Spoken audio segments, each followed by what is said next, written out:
What is up, everybody? It is JT Sports. I want to give my quick apologies because this video is audio only. You're not going to be seeing anybody's face in this video because my camera quality was crappy. So this video is just audio only. I apologize for those of you guys who actually like to see people's face on the screen. But I hope you guys enjoyed this video, the Atlanta Falcons 2021 training camp preview with my guy, Mad Mike Sports. Make sure to go ahead and check him out. The link to his channel is down in the description, in the comment section down below. Also, please make sure that you guys hit that like button and subscribe to the channel because YouTube has been tripping lately. They don't want to give out notifications for when I upload a new video, and they don't want to promote my videos in the browse section. So help me out with that YouTube algorithm. Make sure you guys hit that like button, share the video, and on to the video. What is up, everybody? It is JT Sports. I am back to you guys with a special video. I'm here with my Atlanta Falcons 2021 training camp preview with my guy, Mad Mike Sports. What's going on, man? Hey, man, it's good. It's finally good to be on the show, man. I've been a huge fan of yours for quite some time. Been meaning to kind of hook up with you, but hey, man, today is the day. Let's get started, bro. Yeah, man. So before we begin, tell the viewers out there where they can find you at. Plug your page, plug your YouTube channel, whatever you want to plug. Give yourself unlimited shout outs. Hey, man. Well, I kind of got two channels going on, but it's probably one. It's pretty much one and the same, man. Mike Sports, Atlanta Falcons Nation. On my way to 10K with Matt Mike Sports and 2K with Atlanta Falcons Nation. It kind of hit all at once. But man, if you want that positive, all right, we're talking about positive Atlanta Falcons fan. We don't do fake, we don't do negative, we don't do all that banter. If you're gonna come to Atlanta Falcons Nation, even if you're not a Falcons fan, we welcome all people who are willing to, prove what they know. It's all about the stats, the facts, and the truth. That's what we do. Yeah, man. So if you were supposed to be a fan of wherever you were born at, I probably would be a Falcons fan because I was born in Atlanta, Grady Hospital. So really I'm supposed to be Oh, a he's Falcons Grady fan, baby. but He's a Grady baby, all right?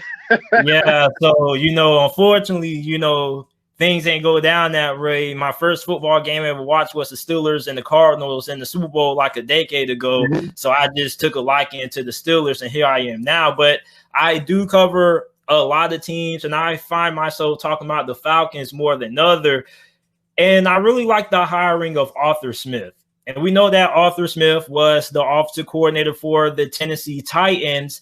He's a guy who puts a lot of emphasis on running the football. But when you look at the running back position right now for Atlanta, not really a lot of talent there per se. I mean, you got Mike Davis. So going into training camp, what are you looking for out of the running back position? Do you think it's Mike Davis' job, or do you think there's going to be some other competition in there? Are we going to have a full training camp battle to see who's going to be RB1 this year? Well, I think for the most part, Mike Davis is going to be a starter. There's no doubt about it. When you look at the running back core, you have Karji Olison, Javian Hawkins. He's a running back that he's small, he's quick, he's fast.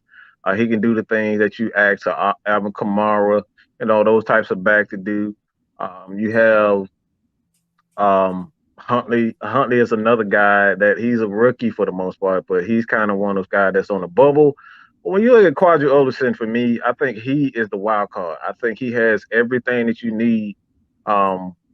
What the Falcons, because one thing that I teach and I preach on Atlanta Falcons Nation is that small, intricate details. One of the things that the Falcons struggle with, and you go back to even the Super Bowl, as far as the Super Bowl, these guys did not. It was terrible trying to get 1 yard, 2 yards here, 1 yard here, 2 yards, and it was terrible in goal line situations. So when they lost Kyle Shanahan, they lost that creativity to kind of get those short yardage and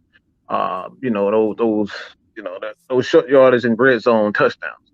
So like that's what is hurting the Falcons, and as far as their offense concerned, they always have a one of the best offenses in the league with a quarterback like Matt Ryan at the helm. So if they can get the small intricate details, I'm not worried about the running back because I really believe I feel as though that Mike Davis is that guy. He's going to be that guy. I've seen what he's done with Carolina. I mean, he made us look like absolute trash. So I like it. Yeah, man, that's what I was trying to tell people. Like, there were a good amount of Falcons fans who weren't really sold, but I was like, you gotta trust Arthur Smith because, like, Arthur Smith is a guy who likes to run the football a lot. So I'm pretty Mm-hmm. sure he's going to have a different run blocking scheme compared to Derek Cutter, who was more of a vertical passing Mm-hmm. offensive coordinator. He liked to throw the ball a lot downfield. And speaking of the passing attack, so we know you guys lost Julio Jones. Falcons fans were absolutely hurt. But we know about Calvin Ridley. We know he's going to be inserted into that number one role. We know about Russell Gage. He probably is going to be your number two. But outside of that, what is the receiving core looking like? Like, who's going to be your third, fourth, or fifth option? Well, one of my most prized possessions, as far as my interviews are concerned, is Terrence Mathis. I've had Terrence Mathis on the show quite a bit, and one of the things that he, was known for is being able to pretty much tear up zone coverages. And why do I bring up Terrence Mathis? Because I feel as though that Russell Gage is a splitting image. I think he is Terrence Mathis 2.0. This dude can get open. I mean, he doesn't have a ton of speed. That's something that Terrence Mathis didn't have. But he knows how to get open. So when you look at Julio Jones obviously is one of the greatest receivers of all time. I've always stated that you can replace numbers, but you can't replace his overall talent. Julio Jones, he's going to get you 1,300 every year. But if you kind of, do what the Falcons are doing this year, you have Hayden Hurst, you have Kyle Pitts, and you have Russell Gage. I believe that Falcons can with those three receivers, that's 2 to 3,000 yards right there in itself. Just with those guys right there. So I'm not looking to replace Julio Jones.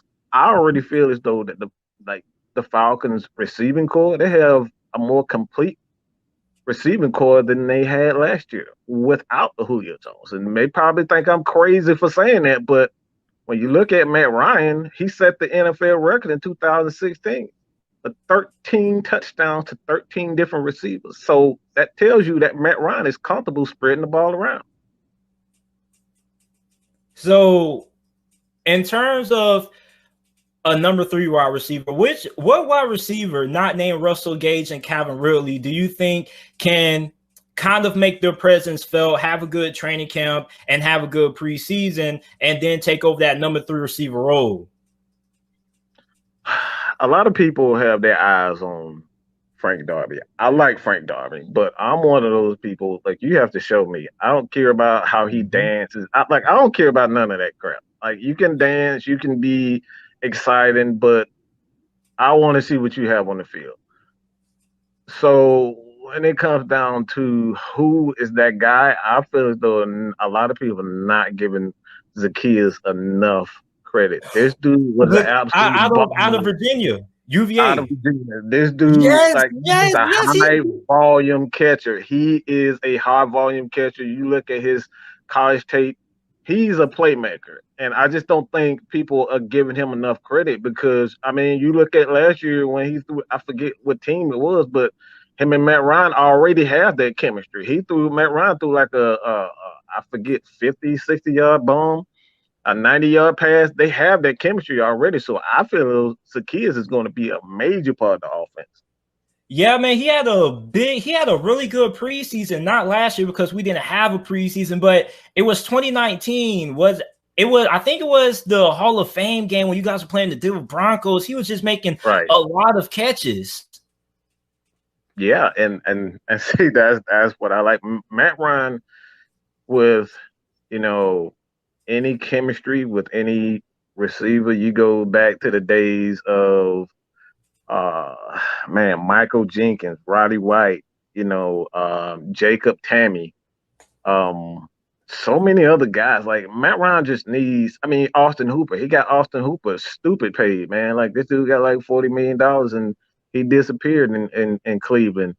And like you give Matt Ryan, that time with any receiver to just figure out what he does best. Matt Ryan is he's gonna be fine. Matt Ryan is just that guy.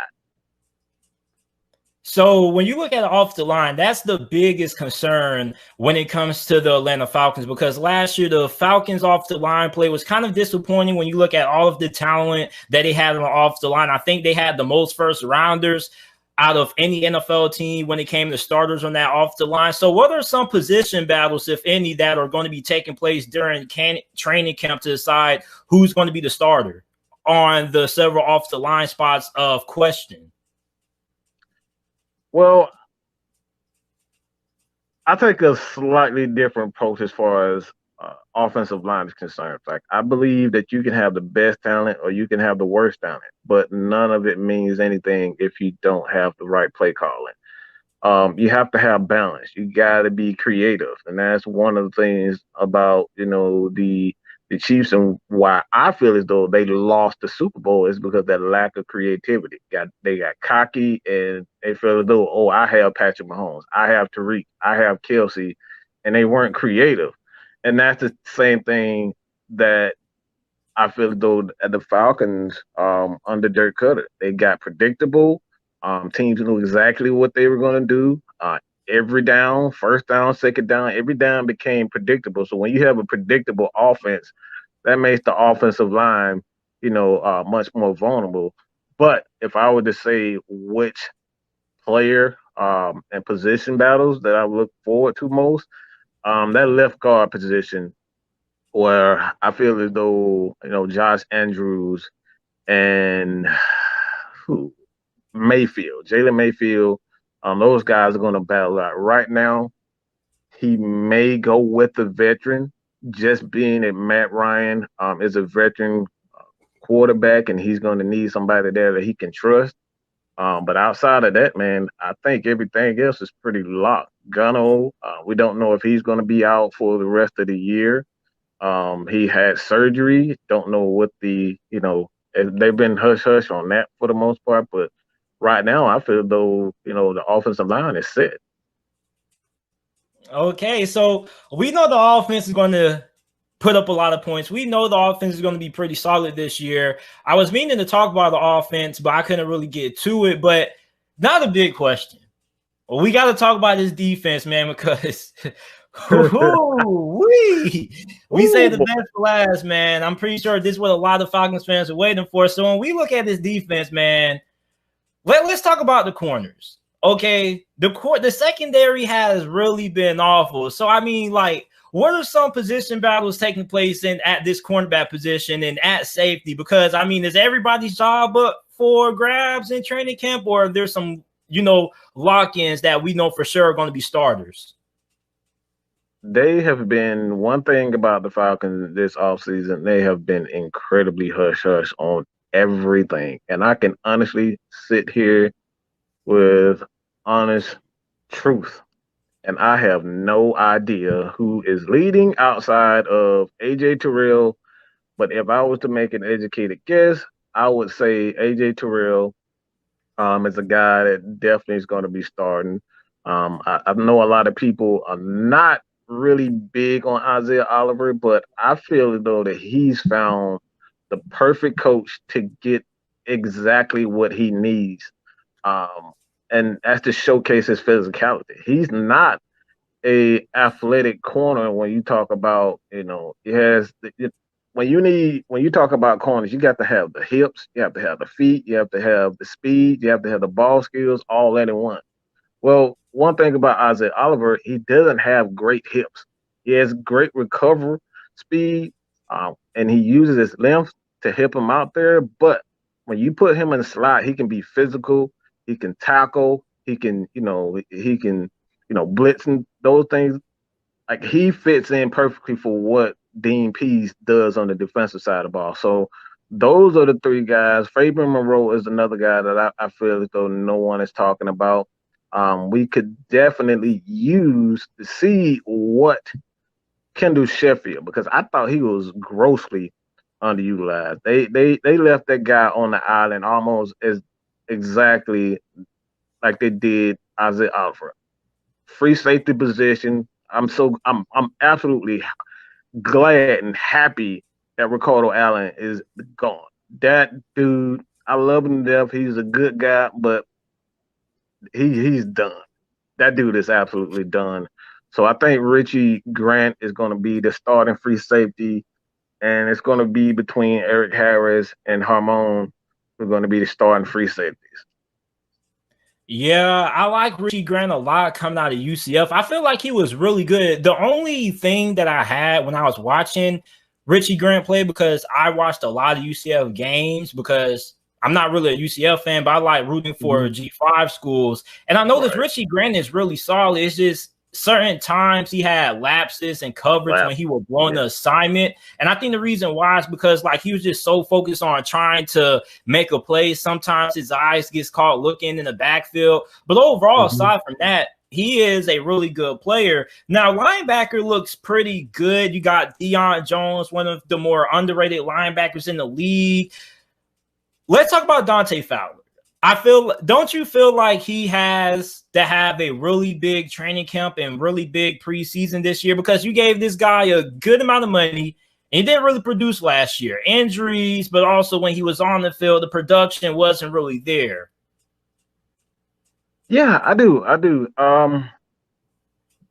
think he's going to be in a role now as though when his back is against the wall, he's fighting for the rest of his career. Because if he doesn't have a bounce back year, I don't think he'll be able to get another, I don't think he'll get a big contract, but he's going to get a contract where he has, it's going to be more than a 1 year contract, 1 year deal. Rotational he's piece. going to be, I think he's going to be a rotational piece, and he's going to bounce from team to team if he doesn't bounce back this year. But I like Fowler. I think he is a guy that we can use, much like they use Vic Beasley. He's primarily the pass rush guy, and he has the skill set to play a little bit of outside linebacker, in coverage and whatnot. But you can. One thing about Dean Pease, he like to use. He has a lot of moving parts on his defense. Like he will move his outside linebackers, inside linebackers, cornerbacks.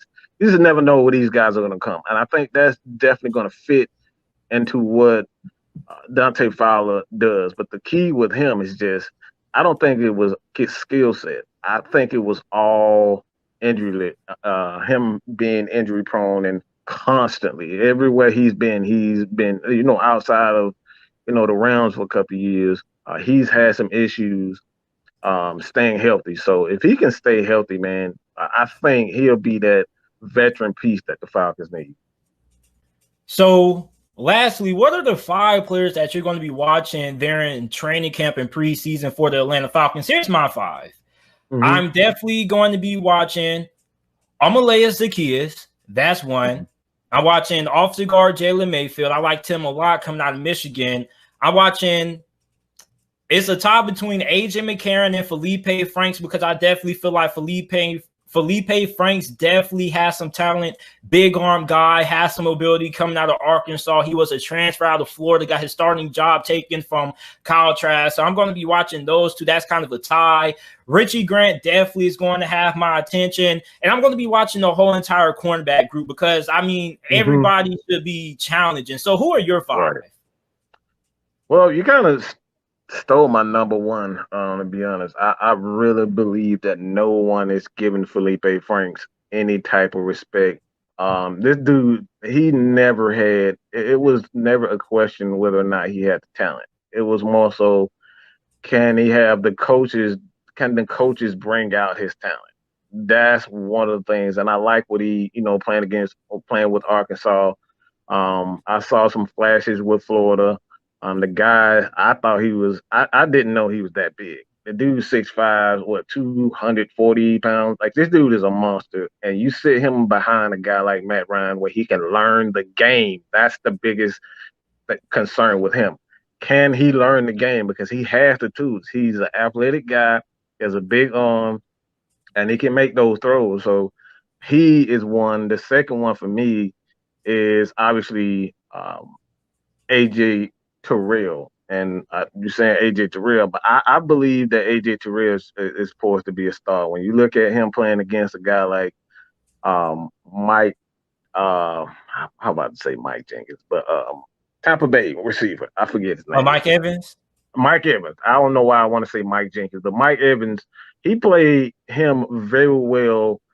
And the ball skills, him playing against bigger receivers, I think that's going to give him a lot of confidence. And, he's going to be in the defense where he's going to be, attack in attack mode. So that's good for him. And the third one for me, 4-year-old Olakun, I think he is without a doubt the most complete linebacker. And there's no disrespect to Dion Jones, because Dion Jones is obviously a Pro Bowler. But I think 4-year-old Olakun can do some things as far as around the line of scrimmage that Dion can do, shedding blocks, getting off those blocks and whatnot. The fourth one for me is Quadri Olderson. The small, intricate details that we're talking about, getting those 3rd and 1 to keep the clock running, getting in the end zone. That's something that he does well. And the fifth one, I think this is pretty obvious, but Grady Jarrett. I need to see double-digit sacks. I have been critical of I love Grady. Grady is constantly in the backfield, but I am tired of seeing single-digit sacks. I need to see Aaron Donald type sack numbers. I need to see 10. I need to see 15, because he can do it. If we're going to put all this pressure, if you're going to put all this pressure on Matt Ryan to perform, we need to see that from Grady Jarrett, because we have not seen the 3, 4, 5 sack games. We haven't seen that. Let me defend Grady Jarrett. Okay, I understand I don't think he has to have. Okay, if you're watching during preseason, I understand, but let's not forget he's pretty much been the only reliable pass rusher Atlanta has had. So he's getting quadruple team, literally. And that's the reason why that's why my eyes is on him, because now I believe that he has the right defensive coordinator. He has more pieces around him. And if he doesn't, I'm not sure if I want to extend him for a max deal, outside of what he's already, because he's going to get extension. But if he wants to make that Aaron Donald money, 4-year, $100 million, then I need to see a double-digit sack first. Understandable. So everybody, this is my guy, Mad Mike Sports. Mad Mike Sports. You guys can go ahead and check him out on his YouTube channel, Mad Mike Sports. All you got to do is type it in on YouTube. I will link his YouTube channel down in the description, the comment section down below. I also will give you guys the link to his social media pages as well. And Mad Mike Sports, man, thank you for coming on, giving us some insight about the Atlanta Falcons heading into training camp, man. Anything else you want to say before we go? No, sir. That's about it, man. Just check us out, Atlanta Falcons Nation, Mad Mike Sports. You can just subscribe to either or, but if you had a choice, head to Atlanta Falcons Nation, subscribe there. We're on a quest to 2K on that channel. You will get, again, this is positive Atlanta Falcons talk, football talk. Even if you're not a Falcons fan, everyone is welcome over there. All right. That's all it's about, man. So check us out, Atlanta Falcons Nation. All right, Mad Mike Sports. Thank you for coming.